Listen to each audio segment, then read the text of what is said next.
Shalom, shalom, it's the brother Kadash. I want to start off by giving all praises to Yahweh Bahashim, Yahweh Shai Bahashim Rakakadash.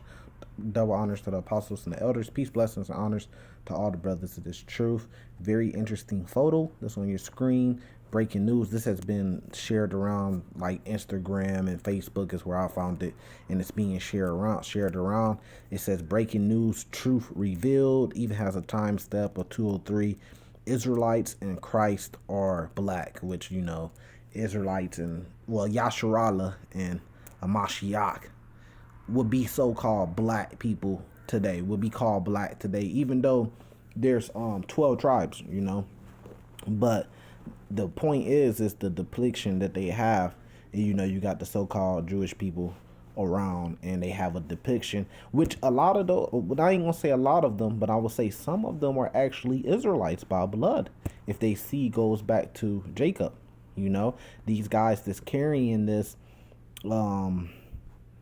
whatever you would, this artifact that's carrying it could be Israelites. You know, let that fuck some of you up in the head. Could be Israelites, you know, and they're carrying it. And you can obviously see from the picture that it's what we would call a so-called black man or man of color today, even though there's no such thing. You know, he would be an Israelite from the tribe of Judah, Yahweh Shai. And you see, you know, he got the low afro, you know, about the same height as my afro right now that I have, you know, and you see the skin and you see the garment and all that, you know. So it's pretty much saying that truth is being revealed. And, you know, Revelations 2, I'm not going to pull it, does say that, you know, he's going to make those who say they are Jews come worship at our feet. This could be a part of that, you know, where they have to come out and admit the truth. If they're going to come and bow down to our feet, then they will have to admit the truth, right? And admit who the true Israelites are. So we just got to see what comes more from this. But this just shows that the gospel and the truth is being spreaded throughout the whole world right now. This is Matthew chapter 10. This is a very interesting precept. This is verse 26, straight to the point. It says, "Fear them not, therefore, for there is nothing covered that shall not be revealed." Since we're talking about truth being revealed, right? It says, and hid that should not be known, meaning all the ancient things of the past at some point is going to be known. You know, that's why you got brothers going into history. You got brothers breaking down artifacts. You got brothers breaking down different knowledge and wisdom, herbs, and every single aspect. You got brothers that's going into these different aspects and breaking down these different things about the history. So all this stuff is being known. That's why we know what the so-called UFOs are, because those were revealed for a long time. People didn't know what they were or lost the knowledge of what they were. Now it's coming back, and the prophets are telling you, look, those are the chariots of the Lord, and the angels are in them. And you know, that's one of the curses for Esau. That's why we understand what the nuclear weapons are being reserved for. Here you go. Here you are. You got, man, thousands and thousands of nuclear weapons on Earth. What are they here for? It's not like they're being used. A nuclear weapon just went off yesterday. So they're for a point in time, like Habakkuk 2 says. So you have all these things going on, and you have all this knowledge being uncovered, and even with the image of the Lord. Since, you know, we're talking about this picture that's on your screen, you have the image of the Lord being revealed too, in his true name. You have to believe that we can't get his true image, right? So we're not using the image of Caesar Borgia no more, Jesus Christ, right? But we're still using Jesus Christ's name. That's backwards, man. We got rid of that image because we got the true image now. Like it says in verse 26, it says, there is nothing covered that should not be revealed. So the true image is being revealed, but also the name too. That the name is not Jesus Christ. It's Yahweh Shai Amashiach. So the spirit is out there, but you got to get fully in it, man. Just do it, just the same way you will accept this picture, and you will accept that he is so-called man of color today. And then you have to accept that he had a different name than Jesus Christ, and that name has been revealed. But you got to believe in it, you know, because those shall be saved by believing in that name, by calling on that name in the time of your trouble, man. Now let's get into it. So this is Revelation chapter 1, a classic, but this is clearly the obvious one that goes right along with this picture. Perfect precepts. Revelation chapter 1, straight to the point, verse 13. Let's break it down. No, verse 12. And I turned to see a voice that spake with me. So John turned to, because he heard a voice, so he turned to see, right? And being turned, I saw 7 golden candlesticks, right? And it breaks it down with the 7 golden candlesticks. It says, verse 20 breaks down what the 7 golden candlesticks is. And the 7 stars are the angels of the 7 churches, and the 7 candlesticks that thou saw are the 7 churches. So there you go. But back to verse 13. So 7 churches, right? It says, in the midst of the 7 candlesticks are the 7 churches, right? So you gonna see the elect. Because matter of fact, now that I'm thinking about it, the account of this is also in Revelations chapter 7. And you have an account of this same event in Second Esdras chapter 2, I believe, where Yahushua is amongst the elect. It says, one like unto the Son of Man, clothed with a garment down to the foot, and a girt about the paps with a golden girdle. So there you go. You got just like in this picture right here, he has a girdle, and you could tell that it's going to go all the way down to his foot. You can't see the rest of his body. You only can see his head. You only can see his hands. But if you're kind of like bowing down, the first thing you're going to see is his feet.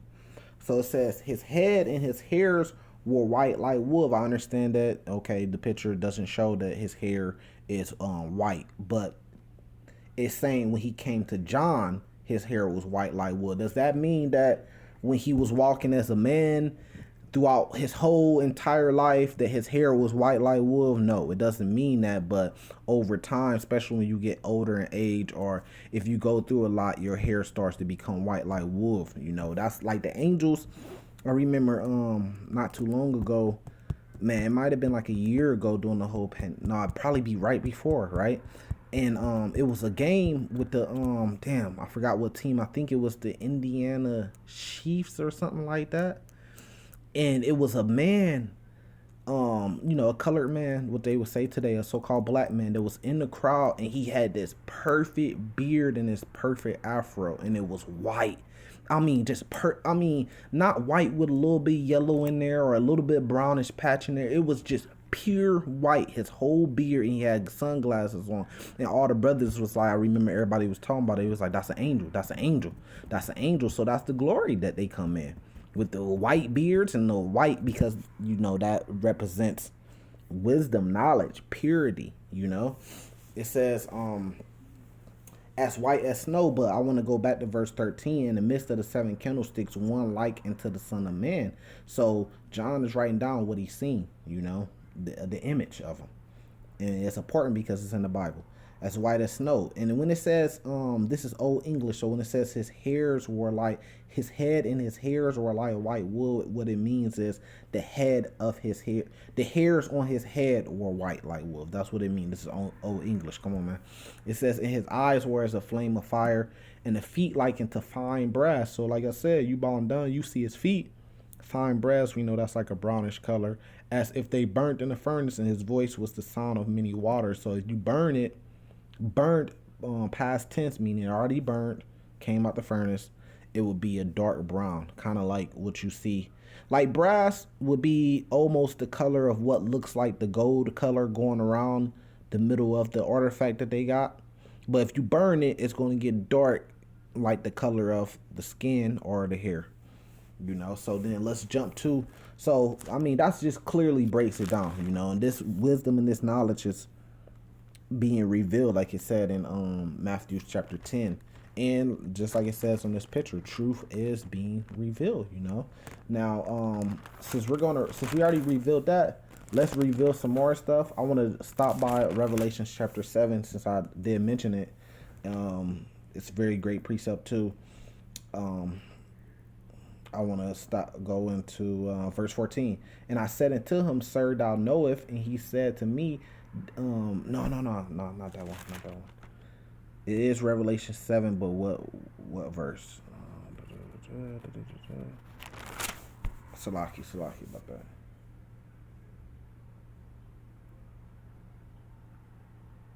Okay, I think it's verse 13. Let's start at verse 13. And one of the elders answered, saying to me, what are these which are arrayed in white robes, and which came they? And I said unto him, Sir, thou knowest. And he said to me, These are they which came out of great tribulation, the elect, and have washed their robes and made them white in the blood of the Lamb. It says, Therefore are they before the throne of God, and serve him day and night in his temple, and he that sitteth on the throne shall dwell among them. It says, They shall hunger no more, neither thirst any more, neither shall the sun light on them, nor any heat. For the Lamb which is in the midst of the throne shall feed them, and shall lead them into living fountains of waters, and God shall wipe away all their tears from their eyes. So it's just another account of Yahweh Shai, which is the Lamb that's going to be amongst the elect. He's going to be with the elect. I think what's that, First Thessalonians 4:17, you called up in a cloud where you should pretty much always be with the Lord forever. Revelations 21 says that he's going to dwell with us, and like I said, 2nd Esdras chapter 2. Now let's go into something else that's being revealed during this time. This is Revelations chapter 12, verse 7. It says, And there was a war in heaven. Michael and his angels fought against the dragon, and the dragon fought and his angels, and prevailed not, neither was their place found any more in heaven. So it's being revealed during this time who the red dragon is. Like if you go back to verse 3, it says, And there appeared another wonder in heaven, and behold, a great red dragon, having 7 heads and 10 horns and 7 crowns upon his head. Well, we know that's talking about who the world so-called white man today calls white men today, which are the Edomites. So we know that red dragon goes back to the Edomites, and it's talking about their whole power structure, their kingdoms of the world. They had the Greeks, they had the Romans, they had the French, they had the Spanish, Mexico, the Aztecs were conquered by the Spaniards, and the Native Americans was conquered by the British. They had Germaner Major, Germaner Minor, and Great Britain. And we know America comes from, Great Britain. So these things are being revealed during this time. The Lord's image, who the Israelites are, just like what's on your screen, and also who the Edomites are, and who all the other nations, who the Ishmaelites are, who the Ammonites are, Moab, it goes on and on. It says, now back in verse 8, it says, And prevailed not, neither was their place found any more in heaven. So it's being revealed that the armies of this earth is going to fight against the Lord in the heavens, and they're going to lose. It says, And the great dragon was cast out, that old serpent called the devil and Satan, which deceiveth the whole world. He was cast out into the earth, and his angels were cast out with him. His angels. So it's talking about a man. It's just calling him all these things. Remember when Yahweh Shai was on the scene, I think he called the wicked Pharisees a fox or something. He called them a fox, or he called them Satan plenty of times. So that's what it's talking about. It's talking about, when it says his angels, it's talking about a man, but it's calling this man the great dragon. It's calling him the old serpent, the devil, which means deceiver, the Satan.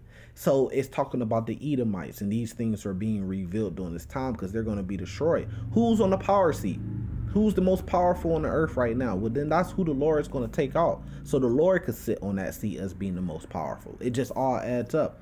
Now we could go to the next chapter to show you what else is being revealed.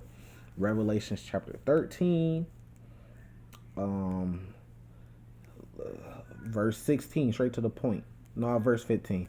And he had power to give life unto the image of the beast, that the image of the beast should both speak, and cause as many as would not worship the image of the beast should be killed. This is his whole system, the new world order, the internet of all things, digital everything, that's his whole new system. That's his new world order that he's trying to get. It says, He calls of all, both small, great, rich, and poor, free and bond, to receive a mark in their right hand or on their forehead. When they put up the whole, the AI technology, the internet of all things, and the currency goes to digital, then you're going to need some type of chip in order to access the internet and this digital. I mean, even if you use your phone to access the internet right now, there's a chip in it. If you use your computer to access the internet, there's a chip on it. But his technology is going to get so advanced, which they have this technology now, to the point where they're going to put a chip in you. That's why it says in your right hand or your forehead, look up Elon Musk Neuro chip. And there's plenty of other people that have similar chips that go in your forehead too. And of course the microchip in your right hand, to where you're going to use that to scan everything in order to be able to buy or sell or trade or anything like that, to be able to hook up to his digital system. That's why you have the Bitcoins and Ethereum and all that type of stuff. It's very big right now on the scene, because that's the whole new world order that they're going to, digital.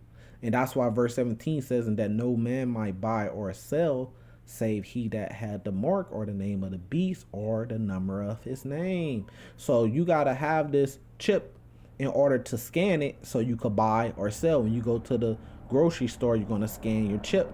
They're going to get it. They want to put it in you. That's another big thing that they're doing right now. They want to combine people, humans, with technology. They want to get you a chip in your forehead so you can have the internet in your head. They want to get you with robotic parts and stuff like that. They want to get a chip in you. You know, they want to combine their technology with their humans and make like a superhuman. And it says, and the number of his name, and then, you know, verse 18, here's the wisdom. Let him that has understanding count the number of the beast, for it is the number of a man, and his number is 603 If you go to Revelation 17, here, let me jump to it. When it's verse 5, it's talking about, upon her forehead was the name written, Mystery Babylon the Great, the mother of harlots, the abominations of the earth. With those three phrases, if you go to the Hebrew numbers and break it down, you have to break it down. It goes back to 666. Which 666 is the number of his. When it says the number of his name, it's talking about the number of his system. Like I just learned the other day, even if you go into www, which is the wah wah wah in Hebrew, it goes back to 666. So you need this www to be hooked up to the internet. Anything that you Google on internet, even if you don't add the www, the internet will automatically add the www for you. Facebook, www.facebook, www.instagram, www.YouTube. Anything, it don't matter, it's the internet.